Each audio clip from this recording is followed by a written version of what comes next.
Welcome back to Andy's Guides. In today's video, we are going to show you how to draw a rectangle in TradingView. Let's begin. Now, the first thing you need to do is to log in using your credentials. If this is your first time in TradingView, click the sign up option.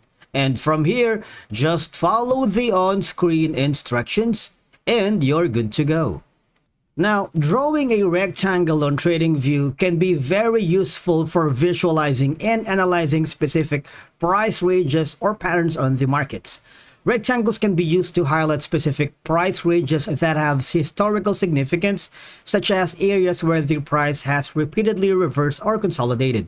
Now, for us to better understand rectangle on the TradingView platform, I need you to hover to the upper right corner and click on the charts of your choice.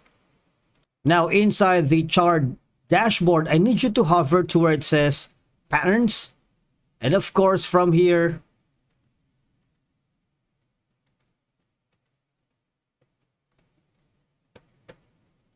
I need you to go to the brush, because this is for the geometric shapes. Click the arrow here and hover down below where it says rectangle. Now, you can go here at the rectangle and just put in that. That's easy.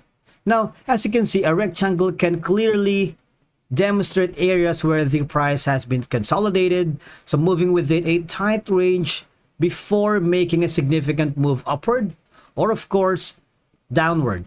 You see, you can also go again to the rectangle shape here.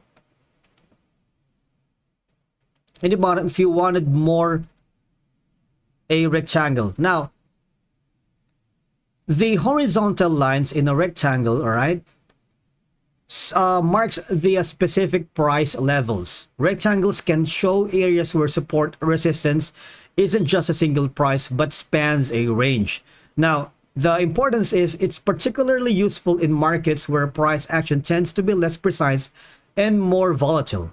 Alright, because some trading patterns like trading range or channels can be more easily visualized with rectangles. For example, I'm going to give you an example. A rectangle right here can outline the boundaries of a flag or a pennant pattern, aiding in the recognition and confirmation of these patterns. Help you declutter charts by clearly defining specific areas of interest. And of course, it makes it easier for you and me or all of traders to focus on important price action without getting distracted by less relevant data. Okay, and I believe that's it for today's video. Thank you so much for watching. We will see you again in the next video.